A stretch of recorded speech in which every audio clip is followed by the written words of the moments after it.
जय मसीह की। प्रभु यीशु मसीह के महान और मधुर नाम से मैं फिर से एक बार आपके पास आ रही हूँ। आइए वीडियो को शुरू करने से पहले छोटी सी प्रार्थना करें। हमारे महान अनुग्रहकारी ईश्वरीय जीवित प्रभु, जीवित परमेश्वर, राजाओं के राजा, प्रभुओं का प्रभु, आपके चरणों तले आते हैं। प्रभु जी, आप हमें जो छोटी सी समय दिए हैं उसके लिए धन्यवाद देते हैं। इस समय प्रभु जी, मुझ दुर्बल को आप अपने क्रूस की आड़ में छिपाइए, ताकि मैं नहीं लेकिन आप दिखाई दें। हमारे सुनने वाले हर एक भाई बहनों को आशीष दे, हर एकों की घटी कमी को पूरा करे, बीमारों को चंगा करे, दुर्बलताओं को दूर करे, मसीह में बढ़ाइए। छोटी सी प्रार्थना प्रभु यीशु मसीह के नाम से रखते हैं, सुनिए, ग्रहण करिए। आमीन।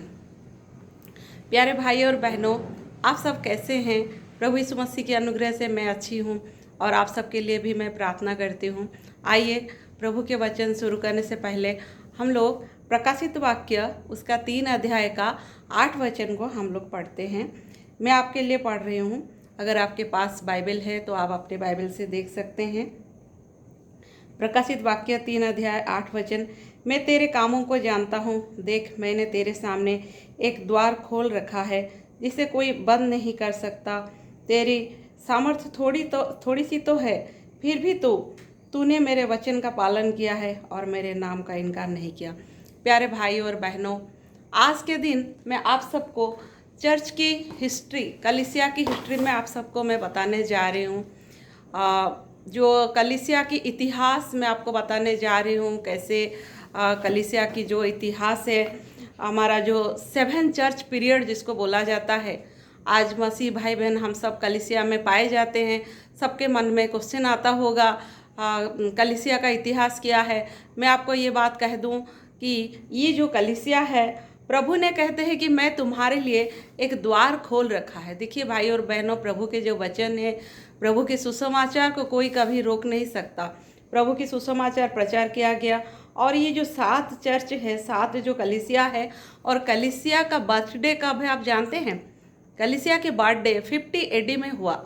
हमारा प्रभु यीशु मसीह जी उठने के बाद 40 दिन इस धरती पर थे और प्रभु यीशु मसीह का स्वर्गारोहण के बाद 40 दिन के बाद 40 दिन प्रभु यीशु मसीह रहे। फिर 10 दिन के बाद जो पेंतिकुस्त का दिन था, जब पवित्र आत्मा चेलों के ऊपर उतर गए, प्रभु यीशु मसीह ने प्रतिज्ञा किए थे कि मैं तुम्हें अनाथ करके नहीं छोड़ जाऊंगा, मैं तुम्हारे लिए एक सहायक को भेजूंगा। और प्रभु ने जैसा कहा था वैसे एक सहायक को भेजा।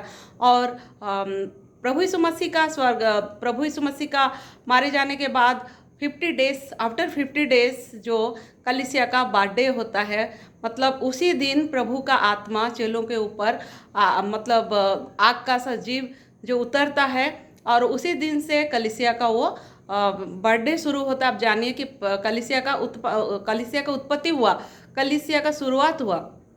और जो पहला फर्स्ट कलीसिया है, फर्स्ट चर्च जो है, वो 50 एडी से 100 एडी तक हुआ है भाई और बहनों। वो 50 एडी से जो 100 एडी तक जो चर्च था, उसका नाम है एफेसस चर्च, जो कि हम प्रकाशित वाक्य में जो हम पढ़ते हैं, जो एफेसस चर्च है। और ये जो 7 चर्चेस है, और ये western part of Asia minor में था।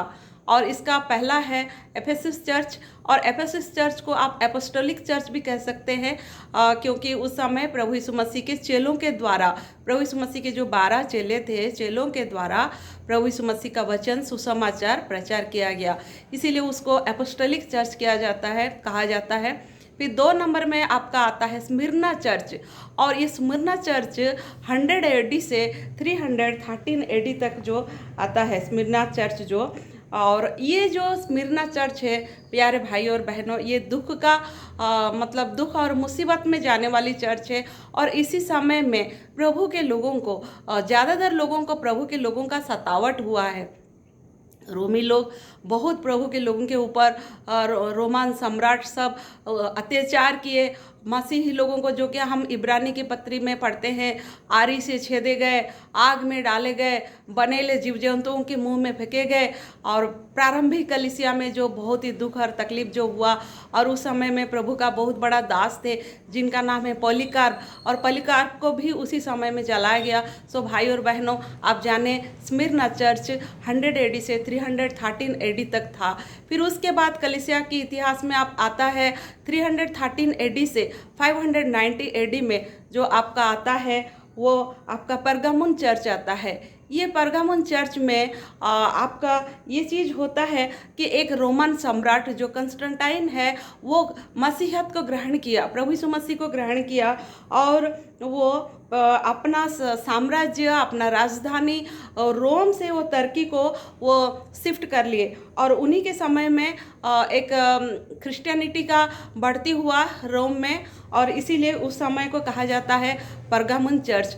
फिर 4 नंबर में आपका आता है थियातीरा चर्च है, जो 590 एडी से आपका 1570 एडी तक जो थियातीरा चर्च है, और उसको बोलते हैं डार्क एज ऑफ चर्च। वो पापल एज बोला जाता है। उस समय में कैथोलिक चर्च का जो अभ्युदय हुआ था, उस समय पोप का जो बड़ा साम्राज्य था, पोप सब जो लोगों के ऊपर अंधेर करते थे और जो चीज़ बाइबल में लिखी नहीं है वैसी बातों सब करते थे, तो उसको आप बोलिए कि वो थियातीरा चर्च है, जो कि आपका 590 से 1517 एडी। फिर उसके बाद आपका आता है सारदीस चर्च, जो सारदीस चर्च आपका आता है 1517 से 1517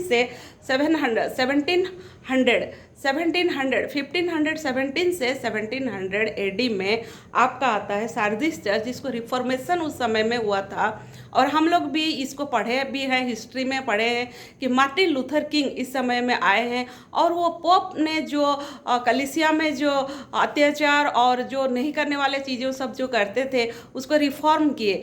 उस समय में जो रोमन मार्टिन लूथर को जो सपोर्ट किए उनको बोला गया प्रोटेस्टेंट, और जो पोप को सपोर्ट किए वो कैथोलिक चर्च। ऐसे में चर्च 2 भाग हुआ, जो लुथरन बोला जाता है, जो मार्टिन लूथर को सपोर्ट किए। उसके बाद प्यारे भाई और बहनों, आपका 6 नंबर में आता है फिलाडेल्फिया चर्च है, और फिलाडेल्फिया चर्च आपका आता है 1700 से 1900 एडी में।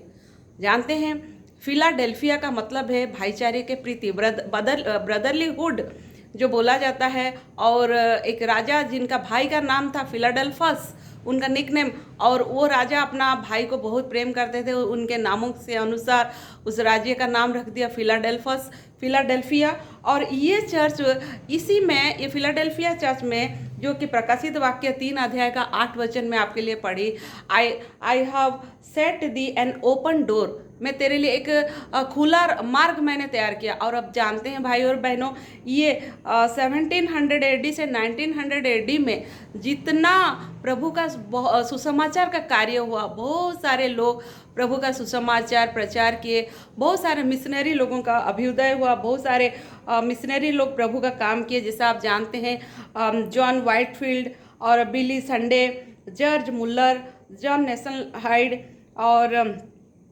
D.L. Moody, John Wesley, Charles Wesley जो मेथोडिस्ट चर्च का मूवमेंट जो लाए, फिर जोनाथन एडवर्ड, फिर विलियम कैरी को कौन नहीं जानता, हमारे भारतवर्ष के लिए बहुत काम किए हैं भाई और बहनों।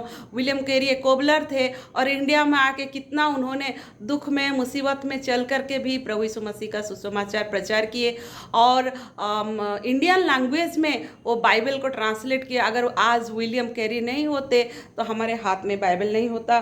फिर बर्मा में आपका जॉर्जसन अदोनीराम, फिर डेविड लिविंगस्टन को कौन नहीं जानता, जो अफ्रीका में जो रिफॉर्मेशन, अफ्रीका महादेश को जो एक्सप्लोर किए थे और अफ्रीका में प्रभु का सुसमाचार प्रचार किए थे।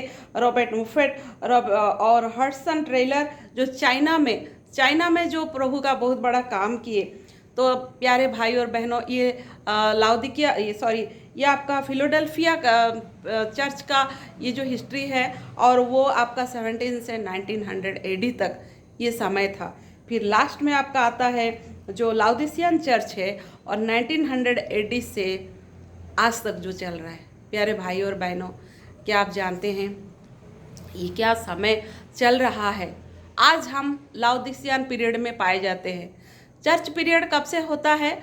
चर्च पीरियड चर्च का जो बर्थडे से मसीहों का रैप्चर तक, जब तक हमारा रैप्चर नहीं होता है तब तक वो चर्च पीरियड कहा जाता है। और हम आज लाउदिसियन पीरियड में है, और लाउदिसियन पीरियड में प्रभु कहाँ पर है?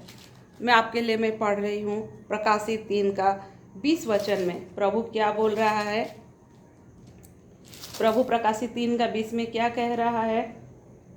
प्रभु कह रहा है, देख मैं द्वार पर खड़ा हुआ खटखटाता हूँ, यदि कोई मेरा शब्द सुनकर द्वार खोलेगा तो मैं उसके पास भीतर जाकर उसके साथ भोजन करूँगा और वो मेरे साथ। ये लाउदिसियन पीरियड में हमारा प्रभु यीशु मसीह, लाउदिसियन पीरियड में हमारा प्रभु यीशु मसीह आज चर्च के बाहर है। आज हम लाउदिसियन पीरियड में पाए जाते हैं प्यारे भाई और बहनों, और आज प्रभु को प्रॉपर रेस्पेक्ट नहीं है, प्रभु के इच्छानुमोदित काम आज हम नहीं करते हैं। और लाउदिसियन पीरियड में आज हम पाए जाते हैं 1900 AD से, और वो आखिरी तक आपका जाएगा जब तक विश्वासियों का रैप्चर नहीं हो जाता। जब तक आपका रैप्चर नहीं हो जाता तब तक ये लाउदिसियन पीरियड है, और हम लोग इसी पीरियड में पाए जाते हैं।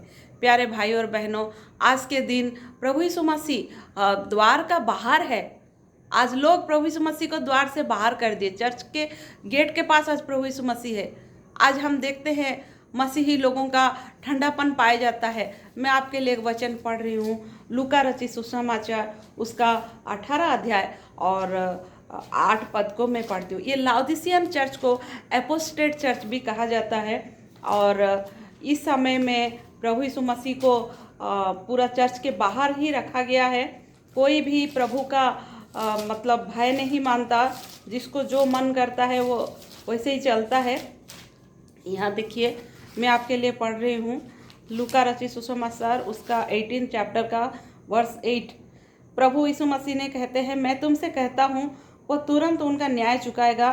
तो भी मनुष्य का पुत्र जब आएगा तब क्या वो पृथ्वी पर विश्वास पाएगा? देखिए प्यारे भाई और बहनों, क्या पृथ्वी पर विश्वास पाएगा? ये विश्वास विश्वासियों के बीच में से हट जा रहा है। आज विश्वास नहीं है प्रभु यीशु मसीह के प्रति। प्रभु बोल रहे हैं, मैं जब दुनिया में आऊँगा, मैं जब धरती में आऊँगा, क्या विश्वासियों में वो विश्वास पाया जाता है? विश्वासियों में विश्वास रहेगा? आज विश्वासी प्रभु यीशु मसीह के प्रति जितना विश्वास करना चाहिए वो नहीं करते हैं। संसार की तरफ, चर्च में, कलीसिया में सांसारिकता आ गई है। प्यारे भाई और बहनों, ये बात को आप जानिए। और आज के दिन आप प्रभु यीशु मसीह को कैसे प्रेम करते हैं? आपका जीवन कैसा है? प्रभु को आप कैसा प्रेम करते हैं? मैं आपके लिए एक वचन पढ़ रही हूँ। आज के दिन कलीसिया सब में प्रभु यीशु मसीह को प्रॉपर रेस्पेक्ट नहीं मिलता है, और जहाँ लाभ है वहाँ लोग जाते हैं। शारीरिक चंगाई मिलता है तो यीशु मसीह को विश्वास करते हैं, लेकिन क्या प्यारे भाई और बहनों, क्या वो सच्चाई से प्रभु को ग्रहण किए?